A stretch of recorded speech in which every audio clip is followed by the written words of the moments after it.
سودی قرضے کے بالکل قریب نہ جائے، بالکل حرام ہے۔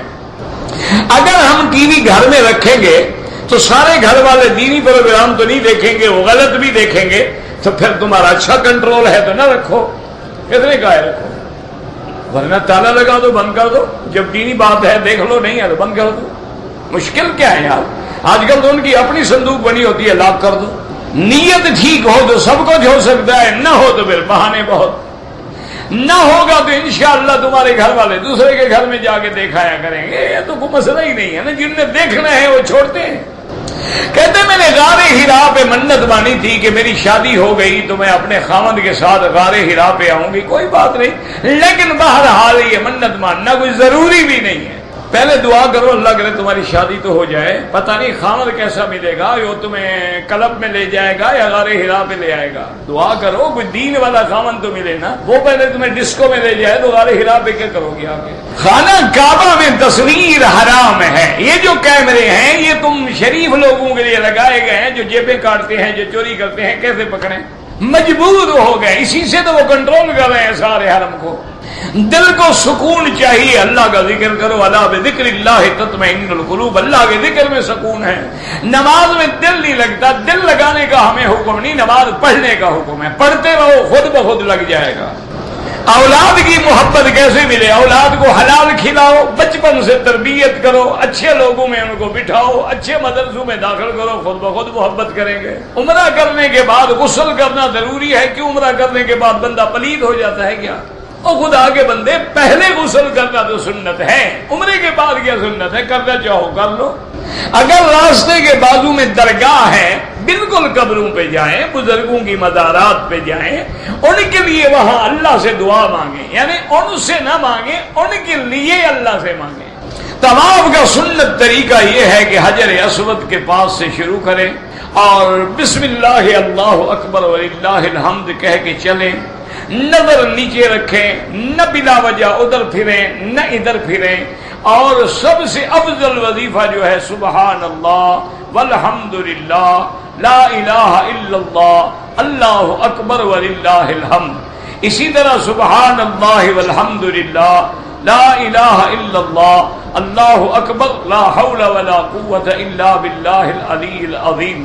پھر جب رکن یمانی پہ آئیں، داہنا ہاتھ اس کو لگا کے استلام کریں، بسم اللہ اللہ اکبر وللہ الحمد، اللہم انی اسألک العفو والعافیہ، ربنا آتنا فی الدنیا حسنتا وفی الآخرۃ حسنتا وقنا عذاب النار۔ پھر حجر اسود پہ اللہ اکبر وللہ الحمد، اس طرح 7 چکر لگائیں۔ اچھا ویسے ایک بات یاد رکھیں کہ طواف جو ہے یہ چکر لگانے کا نام ہے، وظیفہ پڑھنے کا نام نہیں۔ یعنی اگر کوئی بندہ ایک لفظ نہ پڑھے 7 چکر لگائے، اللہ فرماتا طواف ہو گیا، میں نے قبول کر لیا۔ او یار جو ٹوپی پہنو، ٹوپی تو پہنو، پہلے تم ٹوپی پہننے والے تو بنو، جو ملے پہن لو۔ حجر اسود پہ بوسہ دینا، رکن یمانی پہ ہاتھ لگانا، ملتزم پہ سینہ لگانا، اس کے علاوہ کسی جگہ نہیں۔ اگر کسی زندہ آدمی نے کہا ہے عمرے کا، وصیت کی ہے، وہ معذور ہے، مجبور ہے، نہیں آ سکتا، ورنہ اپنے لیے کرو، اس کے لیے دعا کرو، اللہ اس کو نصیب کرے۔ اشارہ ایک ہاتھ سے بھی کافی ہے اور 2 سے بھی کافی ہے۔ مسجد عائشہ سے مرد حضرات بھی عمرہ کر سکتے ہیں، پھر تو اس مسجد میں نماز بھی صرف عورتوں کو پڑھنی چاہیے، مرد نہ پڑھیں نا۔ یہ کیا مسئلہ ہے کہ عورتیں کر سکتی ہیں مرد نہیں کر سکتے؟ یا حدود فرما دیتے کہ بی بی عائشہ صرف تمہارے لیے ہے یا صرف عورتوں کے لیے ہے۔ وہاں سے عبداللہ ابن عمر نے عمرہ کیا، عبداللہ ابن زبیر نے عمرہ کیا ہے۔ گھر میں جو قرآن خوانی کراتے ہیں نا کرائے پہ طالبوں کو بلا کے، یہ بدعت ہے۔ خود گھر والے بیٹھ کے پڑھو۔ منت مانگنا جائز ہے لیکن اللہ کے نام پر۔ صلاۃ و تسبیح پڑھنا جو ہے کوئی حرج نہیں، حدیث ہے لیکن ضعیف ہے، تو ضعیف حدیث پہ فضائل میں عمل ہو سکتا ہے۔ وسوسے آتے ہیں تو لا حول زیادہ پڑھا کرو۔ طواف کے چکر کے دوران اگر ری خارج ہو جائے، وضو ٹوٹ گیا، دوبارہ وضو کرو، وضو کر کے پھر طواف۔ اگر 3-4 چکر کر لیے تھے تو جہاں چھوڑا ہے وہاں سے شروع کرو۔ اگر پہلا دوسرا تھا تو پھر ابتدا سے شروع کرو. مجھے کچھ عورتوں نے پیسے دیے تھے کہ کبوتروں کو دانے ڈالنا، بالکل ڈال دو، لیکن ایسی جگہ جہاں پاؤں کے نیچے نہ ہے. اگر عمرہ کرنے کے بعد بینی سے شوہر اپنے سر پہ اس طرح پھروا لے کوئی حل نہیں، وہ تو روز ہی پھرتی ہے تو ایک دن دین کے لیے بھی صحیح. وہ تو ہمیشہ اس طرح چل رہا ہے نا، تو کیا ہو گیا اگر حج میں بھی پھروا لیا تو بالکل کوئی حرج نہیں ہے. بالکل جب آپ درود پڑھتے ہیں یا اللہ پہنچاتے ہیں، درود جو ہے صلاۃ النجینا پڑھنا جو ہے وہ بھی ٹھیک ہے. درود کی برکت سے اللہ آفات دور کرے.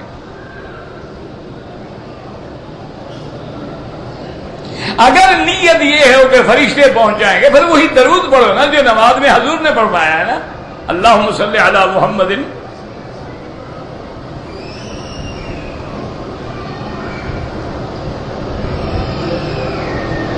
کہتے ہیں کہ اللہ کسی قوم میں عذاب نہیں بھیجتے جب تک نبی نہ آئے. کوئی بر اعظم ہے وہاں نبی نہیں گیا ہے تو عذاب ان پہ نہیں ہوگا، ان پہ صرف توحید کا سوال ہوگا. جن کو نبی نہیں ملا ہے صرف پوچھا جائے گا خدا کون ہے، چونکہ توحید کا تعلق فطرت انسانی سے ہے. ان سے نماز روزے کا سوال نہیں ہوگا.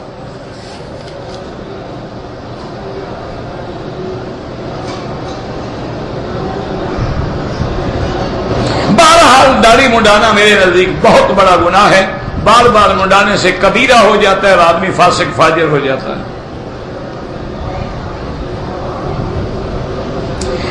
لاکھوں سال منہ سے نکلا ہوگا، مجھے تو نہیں پتا آسمان زمین کو کتنا سال ہوئے. تمہارے پاس کوئی کیلنڈر ہے تو پڑھ لو، ہمارے پاس تو کہہ دیتے ہیں مدتیں گزر گئی، یوں کہا جاتا ہے. جیسے آدمی کہہ رہے ہیں لاکھوں سلام ہوں، اب یہ تھوڑا ہے کہ لاکھ تم نے پڑھا ہے.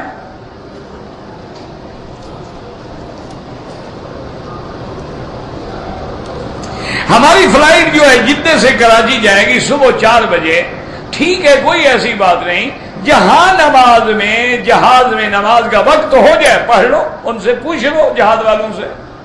یعنی آپ یوں اندازہ کرو نا کہ آج کل یہاں فجر کی اذان ہو رہی ہے 4:16-17 پہ، آپ کا جہاز 4 بجے اڑ رہا ہے، 15 منٹ کے آدھے گھنٹے کے بعد نماز پڑھ لو. یہ کیا مشکل ہے؟ پڑھنا چاہو تو کچھ مشکل نہیں، نہ پڑھنا چاہو تو 1000 بہانے.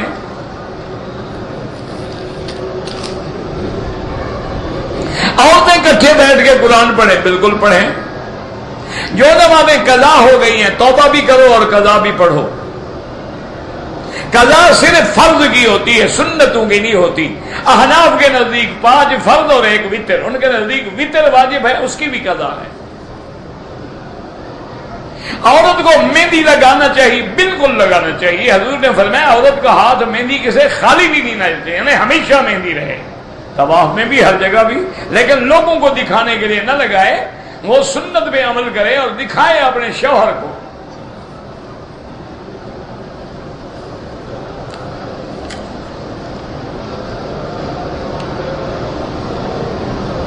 تاب ثلاثہ اربع پتہ نہیں کیا ہے، مجھے نہیں پتا ہے.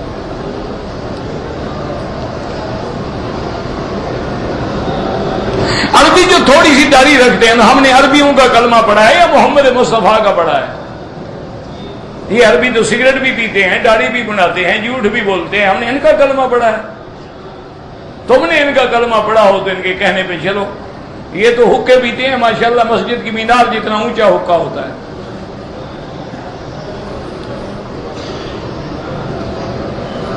بابا داڑھی رکھنا سنت ہے، کٹواؤ گناہ ہے، مڈواؤ گناہ ہے.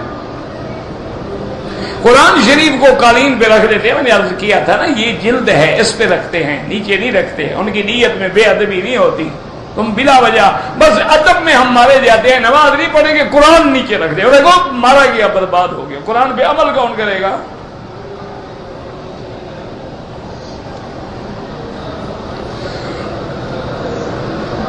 بعض لوگ رفع یدین کرتے ہیں، ان کے پاس بھی حدیث ہے، اور جو نہیں کرتے ہیں ان کے پاس بھی حدیث ہے. اور موطا امام محمد میں بھی حدیث ہے، حضرت عبداللہ بن مسعود سے بھی ہے، حضرت ابی ہریرہ سے بھی ہے، حضرت ابن عباس سے بھی ہے کہ صرف تکبیر تحریمہ کے وقت ہوتی ہے، تو وہ اس حدیث پہ عمل کرتے ہیں۔ اللہ سب کی قبول فرمائے۔ تم دونوں مولوی اس میں محنت کرو جو نماز پڑھتا نہیں، جو پڑھ رہا ہے اس کو پڑھنے دو، اس کو کچھ نہ کہو۔ اللہم صلی علی سیدنا محمد وعلی آل سیدنا محمد کما صلیت علی ابراہیم وعلی آل ابراہیم فی العالمین انک حمید مجید۔ یا اللہ یا رحمان یا رحیم یا حی یا قیوم یا ذی الجلال والاکرام، اللہم امتنا علی الاسلام، اللہم امتنا علی الاسلام، اللہم ارزقنا حسن الختام، اللہم اجعل خیر ایامنا آخرہا۔ یا اللہ عالم اسلام کی عزت و غلبے کا فیصلہ فرما، یا اللہ کفار کی ذلت اور شکست کا فیصلہ فرما، یا الہ العالمین مسلمان جس ملک میں ہیں ان کی جان مال آبرو عزت کی حفاظت فرما، یا اللہ اس بلد الامین کو قیامت تک ہر فتنے سے محفوظ فرما، یا اللہ پاکستان پہ رحم فرما، عذاب رفع فرما، یا اللہ اپنے عذاب رفع فرما دے، یا اللہ اپنے عذاب رفع فرما دے، یا اللہ ہم گناہ گار ہیں، تیرے بندے ہیں، ہم اعتراف کرتے ہیں ہمارا قصور ہے، تیرے نام پر ملک لے کر بھی ہم نے تیرے نام کو نافذ نہیں کیا ہے، یا اللہ لیکن ہماری غلطیاں معاف فرما دے، یا اللہ ہمارے قصور معاف فرما دے، یا اللہ مسلمان عرب میں ہیں عجم میں ہیں جس ملک میں ہیں ان کی جان مال آبرو عزت کی حفاظت فرما، یا اللہ بیماروں کو شفا عطا فرما، بے حیاؤں کو حیا عطا فرما، یا اللہ بے دینوں کو دین عطا فرما، تمام آنے والوں کی حاضری منظور و مقبول فرما، یا اللہ جن کے گھروں میں بچیاں ہیں ان کے رشتے آسان فرما، ان کا مستقبل روشن فرما، یا اللہ ہمیں مانگنا بھی نہیں آتا بغیر مانگے عطا فرما، یا اللہ جو تیرے بندے تیرے دین کا کام کر رہے ہیں، درس دے رہے ہیں، قرآن پڑھا رہے ہیں، تبلیغ کر رہے ہیں، تدریس کر رہے ہیں، یا اللہ ان سب کی ہمت قوت میں اضافہ فرما، یا اللہ اور ان کی حفاظت فرما، یا اللہ ان کی حفاظت فرما۔ اللہم انا نسألک العفو والعافیہ، اللہم انا نسألک العفو والعافیہ والمعافاة الدائمة فی الدین والدنیا والآخرہ، اللہم انا نسألک العفو والعافیہ ودوام العافیہ وتمام العافیہ والشکر علی العافیہ، اللہم انا نسألک العفو والعافیہ فی دیننا ودنیانا واہلنا واموالنا، اللہم انا نسألک من الخیر کلہ عاجلہ وآجلہ ما علمنا منہ وما لم نعلم، اللہم انا نعوذ من شر کلہ عاجلہ وآجلہ ما علمنا منہ وما لم نعلم، اللہم انا نسألک من خیر ما سألک منہ نبیک محمد صلی اللہ علیہ وسلم، اللہم انا نعوذ بک من شر ما استعاذک منہ نبیک محمد صلی اللہ علیہ وسلم، انت المستعان انت المستعان انت المستعان وعلیک البلاغ، لا حول ولا قوة الا باللہ العلی العظیم، سبحان ربک رب العزت عما یصفون وسلام علی المرسلین والحمد للہ رب العالمین، آمین برحمتک یا ارحم الراحمین۔